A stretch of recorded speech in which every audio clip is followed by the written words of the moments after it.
the verse. It's the verse. It's the verse. I write the lyrics to change the game. Nothing's ever gonna be the same. It's the verse. It's just the verse effect. It's the verse effect. It's the verse effect. It's the verse effect. I write the lyrics to change the game. Nothing's ever gonna be the same. Welcome to the Verse Effect, where we break down a classic rap lyric to its memorable lines. My name is Camille. Tuned in with me, Roderick, and today we're diving into one of those verses that, like, every real lyric head gotta know, bar for bar, Jay-Z's Dead Presidents 2.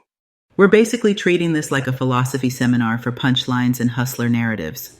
So if you're the kind of person who pauses a track to rewind a rhyme scheme, this is for you. So, quick setup. There's the original Dead Presidents single, and then there's Dead Presidents 2, the album version on Reasonable Doubt. Same Ski Beats beat, same Lonnie Liston Smith piano loop, same Nas sample, I'm out for presidents to represent me, but a whole different verse. And a disclaimer, this episode contains language and discussion that includes graphic topics and terms. The episode is not intended for all audiences. Okay now, that first version did its job on the streets, mixtapes, all that. But the sequel verse? That's the one the nerds like us kept. That's the one on people's top 5 J versus lists. For a lot of heads, that's the canonical Dead Presidents. And there's something kind of poetic about that. The real verse, the one that lives in memory, isn't the first draft, it's the revision. That mirrors the whole Reasonable Doubt era, this very intentional, edited presentation of a hustler's mind. 96 New York too. You got this very specific soundscape, dusty boom-bap drums, that haunting jazz piano line looping, and then the Nas voice chopped like a ghost in the background. It's mafioso, but it's also late night, rain on the window introspection. Reasonable Doubt is full of that. Friend or foe, Can I Live, all those cinematic joints. Dead Presidents 2 sits right in the middle of that vibe. Ski gives him that Lonnie Liston Smith loop, and Jay turns it into a confessional about money, power, paranoia, all on some grown man in Marcy energy. And the Nas sample is important. I'm out for presidents to represent me becomes a thesis statement. It's not just I like money. It's I want the literal symbols of political power to stand in for my existence. That's already philosophy of the American dream baked into a hook. So the way I think about this episode, we're treating this verse like a case study. How much moral conflict, technical craft, and economic aspiration can you compress into 4 minutes? Multisyllabic rhymes, double meanings, and a whole street theology of survival. Yeah, we're gonna move almost bar for bar. From Who Wanna Bet Us That We Don't Touch Lettuce, all the way to Still Spending Money from 88, tracing how he builds a complete myth of himself as a personified dead president. Let's jump right to the opening 8. He comes in. Who wanna bet us that we don't touch lettuce? Stack cheddars forever, live treacherous, all the et ceteras. That's a wild way to set the tone. On the surface, it's simple. Lettuce, cheddar, food is money metaphors. But he's stacking it. Bet us, lettuce, cheddars, treacherous, et ceteras. That's a multi-syllable rhyme chain running through the whole couplet. And it's not just sound for sound's sake. Notice how the softness of lettuce and cheddars gets snapped by treacherous. Your ear is vibing with the grocery store metaphors, then suddenly you remember this is about a life where people really get hurt. Exactly. Then he goes, to the death of us, me and my confidants, we shine, you feel the ambiance. Even in those 2 bars, there's internal rhymes. Death of us, confidants, then shine, ambiance. The rhythm is bouncing at like 3 different levels. In a lot of early 90s New York stuff, dudes would end rhyme heavy. Cat, or bat, gat, back. Jay's weaving. Stack cheddars forever, live treacherous, has rhymes inside the bar. Stack treach, cheddars, ever. It makes the flow feel like it's constantly rolling forward. There's also a psychological tone set in those early lines. Who wanna bet us is a dare. It's competitive, but it's also insecurity flipped into bravado. He's inviting the universe to doubt him, so he has an excuse to exceed the expectation. Yeah, like he's betting against the house and the house is America. And by the time he says live treacherous all the et ceteras, That etceteras is doing a lot of work. It's him saying, you know the rest. I don't even got to incriminate myself on record, but you know how deep this goes. That's an interesting ethical move, too. He's both confessing and withholding. The et ceteras is like a redacted document. It invites the listener to fill in the violence without him explicitly stating it, which is a kind of complicity he's counting on. And from a pure technique standpoint, those first 8 bars told every rapper in '96, I'm playing a slightly different game. The multis, the internals, the way he bends phrases to keep that lettuce, cheddar's, treacherous sound going. This is advanced MC math without sounding like he's in love with his own dictionary. Let's sit on that we shine ambiance run for a second. He says, we shine, you feel the ambiance, y'all knucks just rhyme, by the ounce, dough accumulates like snow, we don't just shine, we illuminate the whole show. That 4-bar pocket is crazy. First, sound-wise, shine, ambiance, rhyme, ounce, snow, show. It's not a simple AABB scheme. He's scattering these little echoes, shine, rhyme, ambiance, ounce, snow, show, that make the whole thing feel like a light flickering. And he's literally talking about light, shine, ambiance, illuminate. He's building a visual image. They walk in and the room changes, but it's also social. Y'all just rhyme by the ounce is dismissive. You're selling bars like nickels and dimes. I'm creating an atmosphere. Yeah, by the ounce is such a slick flip. In a drug economy, an ounce is a unit of weight and value. He's saying other rappers' rhyme skills are stuck on that small scale, while his dough accumulates like snow, which is both Coke imagery and a seasonal metaphor for long-term growth. Then, we don't just shine, we illuminate the whole show. That's performance language, stage lights, spotlights, but it's also authenticity. He's implying, when I step on stage, the story is finally accurate. My presence makes the narrative of hustling on record feel real. There's a kind of street epistemology there. Who gets to define what's real? He's arguing that the person who's actually lived it illuminates the truth. Rappers who just rhyme by the ounce are like poor historians, small, fragmented, not comprehensive. And then, almost without warning, he shifts tone. Factions from the other side would love to kill me. Spill 3 quarts of my blood into the street. Let me get blood in my sneaks. That's where the ambiance turns into a crime scene. In 2 bars, he telescopes the whole street ecosystem. You got factions, organized crews, territory, politics. You got jealousy at his shine. And then you've got this visceral image. Blood on the concrete, blood on the sneakers. It's grounded, not abstract. Notice how quickly that happens.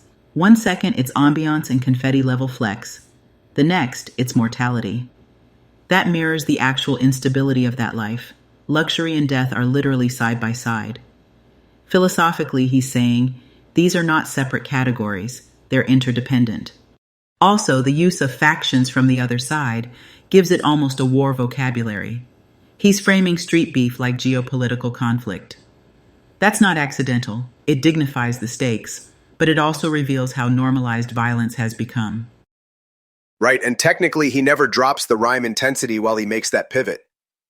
The multis don't slow down just because the content got dark. That's part of why this verse feels so cold. The elegance of the flow doesn't flinch when the subject matter does. Now, the hospital scene might be my favorite part of the verse. He paints the whole thing. His man gets shot on that uptown hot block. They rush him to the ER, and Jay's at the bedside doing 2 things at once, comforting and plotting. He tells him something along the lines of, this is a minor setback, like, you're gonna be all right. But underneath it, you hear the gears turning. He's already on. We gon' get these knuckets back. That's the hustler's psyche. Grief, fear, and strategy all firing together. And then that line, his eyes said, pray for me. I'll do you one better, slay these knuckets faithfully. That is such a layered, disturbing couplet. The friend is asking for spiritual intercession. Jay offers ritualized violence instead. Faithfully is doing double work. It's loyalty to his friend. I will be faithful to you by avenging you. And it's almost religious, as in faithfully attend church. He has converted spiritual devotion into a commitment to retaliation. That's the moral pivot. He's basically saying, in my world, the highest form of prayer is action. It's twisted, but it's coherent with the code. You don't just light candles, you handle business. Then we get to 3 shots, close range, never touched me, divine intervention. On the surface, that's street superstition. God loves me, the bullets missed. Every hood got that dude who swears he's blessed because he walked away. But, and this is the hard part, he invokes divine intervention while staying fully inside the cycle of violence. There's no, maybe I should change my life turn. It's more like, God clearly wants me to keep operating at this level. Philosophically, that's what we call the problem of selective providence. Why would a divine force save you from bullets but not save your community from the conditions that produce the bullets? He doesn't answer that, but the tension is inside the line. And you feel the survivor's guilt under it, even if he never says those words. His man is in the hospital, he walks away untouched, and his way of resolving that is double down on loyalty, double down on grinding, double down on getting richer. Technically, again, listen to how pray for me, faithfully, 3 shots, divine intervention, all knit together. He's threading theology terms through gunplay bars. That's street scripture. That's why people still study this verse line by line. Let's move into the money talk, because this is where he really locks in the myth. He's dropping lines about end of the fiscal year, brushing off feds, talking weight, presidential Rolexes, all in the same rhythmic clusters. You get that run where he's basically like, my dough's so consistent, I'm thinking in fiscal years, not paychecks. Then he slides into, I got nothing but time, because I'm still spending money from '88. That line right there became a personality trait for a whole generation of rappers. Time is the real flex there. To say, still spending money from '88 is to say, my past hustle is so productive that it finances my present self. That's an inversion of how poverty works, where past scarcity haunts you. Here, past abundance is still paying dividends. There's also an ethical dodge happening.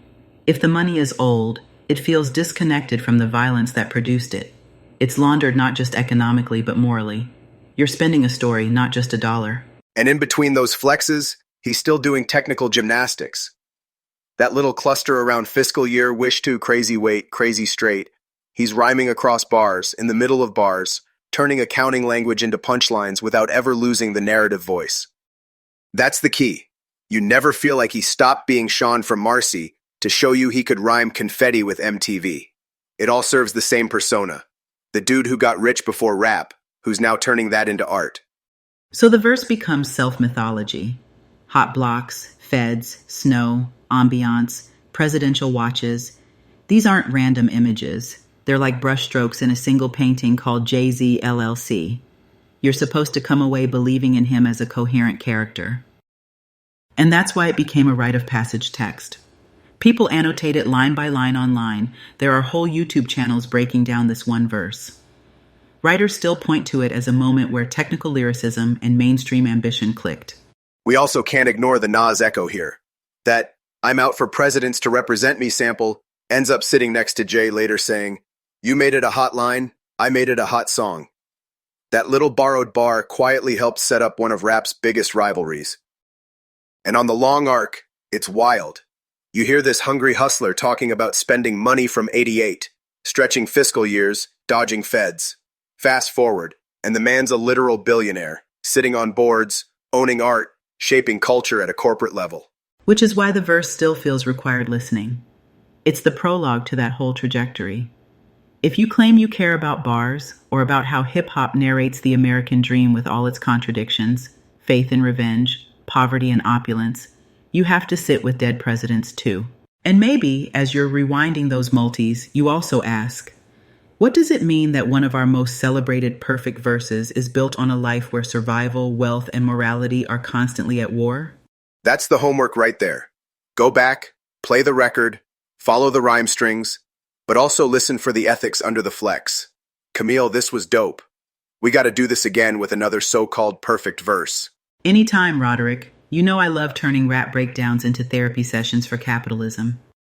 All right, we out. Until next time, keep your ears open, your mind sharp, and your presidents in perspective. Peace. It's the verse effect, it's the verse effect. I write the lyrics that change the game. Nothing's ever gonna be the same. nothing's ever gonna be the same. I write the lyrics that change the game. Nothing's ever gonna be the same. Nothing's ever gonna be the same.